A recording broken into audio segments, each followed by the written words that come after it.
My 5-year-old daughter came home from kindergarten one day and dropped to her knees in front of me, pleading with me not to send her back there. She was sobbing and shaking her head, refusing to tell me why she didn't want to go anymore. Sensing that something was amiss, I lifted her shirt and was horrified to discover tiny puncture marks all over her arms and body. Furious, I took a photo and posted it in the kindergarten parents chat group, demanding to know who was responsible. A person named Luna replied arrogantly, "I told my son to do it." She then sent 2 more pictures. One was a wedding photo of her and my husband. The other was a picture of me, my daughter, and my husband. "You homewrecker. You dared steal my husband and have an illegitimate child. It's a miracle I didn't have my son beat that brat to death." The parent group exploded with insults directed at me and my daughter. Even the teacher tagged Luna and said, "Mason did well today. I'll give him a gold star tomorrow." Luna sent a smug emoji and taunted me directly. "If you're mad about it, come find me. My son and I are still at the kindergarten." As I headed to the kindergarten with my daughter, I messaged my company's legal team. "Prepare a divorce agreement for the prenup. I want David out with nothing. Also, my daughter was assaulted at the kindergarten. Bring a team over immediately. I want them to pay dearly. How dare David, a freeloader, keep a mistress and a child on the side?" When we arrived at the kindergarten, the first person I saw was Luna, standing outside, surrounded by other parents from the class. "Luna, you're so low-key. If it weren't for all this, we wouldn't have known. Your husband is the CEO of Martin Group?" "Exactly. No wonder I thought you had such an elegant aura the moment I saw you. It's that high-class grace that comes with wealth. We're all here to support you today. We're proper mothers, and we can't let a low-class homewrecker push you around. Right? What good could come from a homewrecker's daughter? Mason is truly the heir of Martin Group. He's already standing up for the people at such a young age." Even the teacher was fawning over Luna. "Luna, let me know Mason's favorite foods, and we'll adjust the kindergarten menu to suit his taste from now on." Luna was basking in the praise. David had been freeloading off my family for years, doing nothing to give him some responsibility. I handed him control of the smallest branch of Martin Group. I never expected this would become Luna's source of pride and admiration as soon as they saw me. The parents who had been flattering her just moments ago immediately frowned and looked at me with disgust, as if I were something filthy and repulsive. The teacher walked up to me, her face cold, and said, "Miss Walker, I've been instructed by the principal to inform you that Emily is expelled effective immediately." I glared at her and asked coldly, "My daughter was attacked. Instead of seeking justice for her, you're expelling her." The teacher responded indifferently, "This is an elite kindergarten. The children who come here all come from wealthy or noble families. A child born from a homewrecker like you staying here would only damage our reputation." My expression darkened as I warned her coldly, "I suggest you investigate who the real homewrecker and illegitimate child are before speaking." Just as I finished speaking, Luna stormed over to me. She slapped me hard across the face. "How dare a filthy homewrecker like you flaunt yourself in front of me? Did you really think having a bastard child would let you take my place as Mrs. Jones?" The sudden slap left me stunned. The other parents began mocking me, pointing fingers. "You look decent, so why stoop to being a mistress and having a child? Mistresses are the shame of all women, and their kids are even worse." The insults and accusations attracted more bystanders who started pointing at me. Some even took out their phones to take pictures and videos and spat at me. I took off my $1 million coat and tossed it into the trash. Then I turned to face Luna directly. "First you told your son to bully my daughter, and now you're hitting me in public? Who gave you the audacity to act so lawlessly?" Luna arrogantly replied, "It's only right for a wife to slap a mistress. Besides, I'm the wife of the Martin Group CEO. Beating you and your filthy daughter is nothing. I could even take your lives, and it wouldn't matter." The other parents chimed in. "If you hadn't been a mistress, Luna wouldn't have hit you. You brought this on yourself. You're just a filthy mistress. Instead of keeping your head down, you're out here provoking us. Getting slapped is the least of what you deserve. Yeah, you got a taste for being a tramp, huh? Who are you pretending to be the innocent victim for? We're not like those men blinded by lust." Even the bystanders joined in on the insults. Each insult was more vicious than the last. This only emboldened Luna. She glared at my car behind me, eyes blazing with anger. "You filthy woman, spending my husband's money like it's nothing. How dare you drive a Rolls-Royce? A cheap mistress like you doesn't deserve this car. I hate mistresses more than anything. Every mistress on earth should die." As she spoke, she pulled out a key and scratched large letters across my car's surface. "Mistresses must die." I glanced at the glaring words and said coldly, "You'll soon realize how ironic those words are." Hearing this, Luna flew into a rage. "You filthy woman, living off my husband's money and acting all high and mighty. Today, I'll make sure you pay back every penny you've taken from him." She picked up a brick from the sidewalk and started smashing my car with all her strength. She didn't spare anything. The windows, headlights, and the hood, everything was attacked. Seeing this, the other parents were energized. They picked up whatever they could find and joined in on the rampage, smashing my car with enthusiasm. After breaking the windows, they climbed inside, slashing at the seats and tearing apart the interior. The once pristine luxury car was quickly reduced to a heap of scrap metal. At that moment, one of the women broke open the trunk and gasped, "Look, there's a bunch of expensive stuff hidden in here."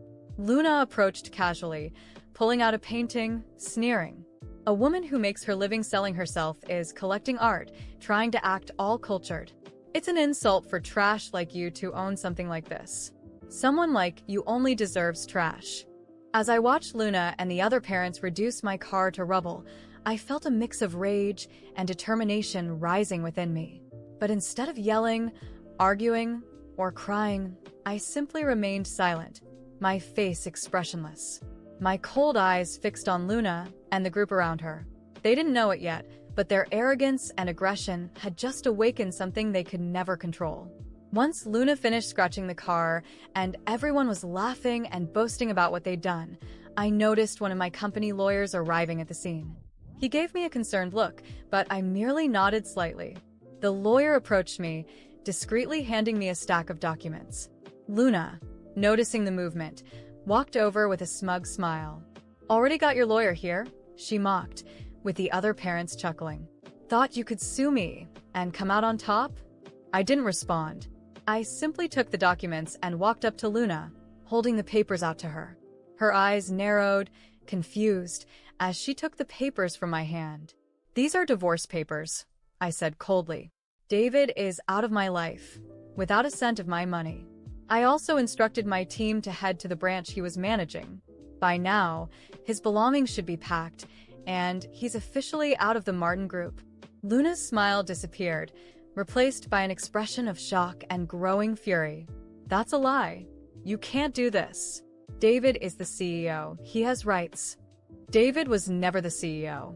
He was just the manager of a small branch, a responsibility I gave him to see if he'd grow up. But he chose to betray me. With you, a woman so low she thought destroying my car and bullying a child was the best way to show superiority. The parents around Luna began murmuring, confused and uneasy. The atmosphere shifted. Some of them started to back away, realizing that something was very wrong. Luna began to tremble with rage. "I'm the legitimate wife. You're just a mistress," she screamed. At that moment, the security team from my company arrived. There were 6 men, all in uniform, with an intimidating posture. They walked directly towards me, awaiting instructions. The parents surrounding Luna began to scatter, seeing that the situation was becoming serious. "I want you to ensure Luna and anyone else who participated in this destruction are detained," I ordered. "I already have enough evidence to charge them with vandalism, assault, and defamation. Also, my daughter was harmed. That will be dealt with legally too." The security guards moved quickly. 2 of them grabbed Luna by the arms as she struggled and yelled, trying to break free. The others began approaching the parents who were involved in destroying my car, who now looked terrified, not knowing what to do. "This is absurd. You can't do this," Luna shouted as she was led away. "I'll destroy you. You'll see." I paid no attention. I simply turned and walked over to the lawyer, who handed me another document. I took it and walked over to the teacher, who was watching the scene, pale and clearly scared. "Here is a court order," I said, handing her the document. "This kindergarten will be investigated for complicity in child abuse. My daughter will not be expelled, and any attempt to prevent her return will result in severe legal consequences.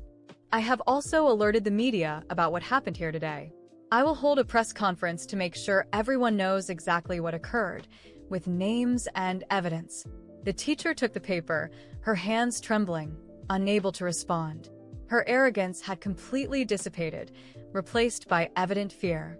She looked at the document, and then at me, visibly at a loss for words.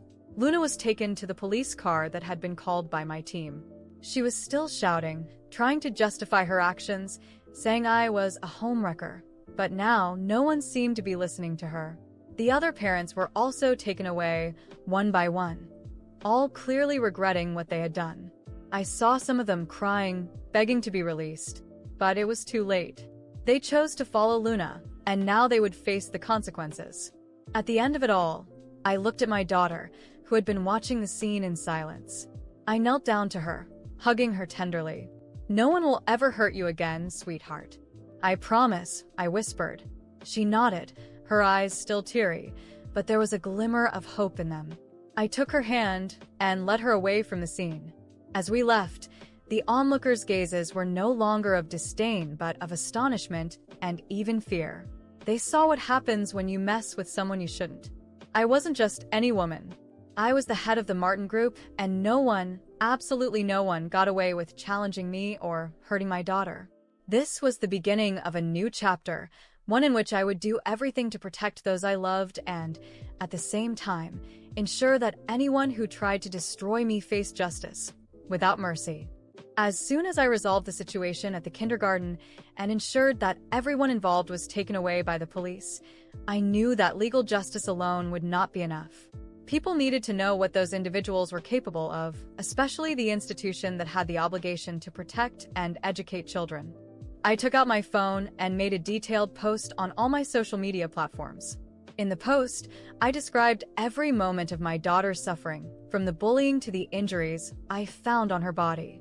I explained how Luna ordered the attack, how the teacher was complicit, and how the kindergarten, instead of protecting an innocent child, decided to humiliate and expel her. I included photos of the marks on my daughter's body, videos of the parents destroying my car, and even a picture of the painting Luna pulled out of the trunk. My words were clear. This is the reality of an elite kindergarten that should care for children, but instead endorses abuse and violence. My daughter was hurt, humiliated, and now I demand justice, not just for myself, but for every child who has ever faced this and was silenced. The post went viral quickly. People from all over started sharing my story. The name of the kindergarten was in all the headlines. The kindergarten's Instagram was flooded with comments and criticism from outraged parents demanding answers, while the administration desperately tried to control the damage. Within a few days, the official profile of the kindergarten was deactivated, unable to handle the volume of accusations and pressure. The few remaining parents also began withdrawing their children, afraid of what could happen in a place where abuse was treated with indifference. Before the lawsuit even reached court, the kindergarten had to shut its doors. No sane parent wanted to keep their children in such a toxic institution. The location was surrounded by reporters, and the scandal only grew. I was approached by several TV networks to give interviews, and I told the story from beginning to end, without failing to expose Luna's, the teachers, and even my ex-husband David's involvement. The legal process continued, and in court, Luna and the teacher had no escape. With all the evidence presented, the videos, the witnesses who were intimidated to give testimony in my favor, and Luna's arrogant admission that she had incited her son to attack my daughter, both were found guilty. They were sentenced to prison for assault, complicity in child abuse, as well as defamation and vandalism. Additionally, the fine they had to pay was enormous. I made sure that every cent was put towards my daughter's future. All that dirty money they tried to use against me was now destined for her care and education, ensuring that nothing and no one would hurt her again. The expression on Luna's face when she heard the amount of the fine was priceless. All the money she bragged about receiving from my ex-husband would now be used to repair the damages she herself caused. And speaking of David, the divorce was finally official. I proved, without a shadow of a doubt, that the real mistress in the story wasn't me, but Luna. David tried to argue, tried to manipulate me, saying he had been deceived, but I no longer had the patience to listen to lies. He left with nothing, as he deserved, without any chance of reclaiming the small power he once had in my company. The last I heard of him, he was living off favors, unemployed, while trying to avoid creditors. In the end, I not only cleared my name and ensured justice was served, I showed that no one can intimidate, hurt, or belittle someone without consequence, especially my daughter. She returned to attending a new school, surrounded by love and care, and I made sure it was the best possible. What Luna and those parents did was not just an attack against me, but against everything I had built, and most importantly, against my daughter. They tried to destroy us, but only gave me more strength to fight. And every one of those people paid dearly for underestimating the strength of a mother determined to protect those she loves.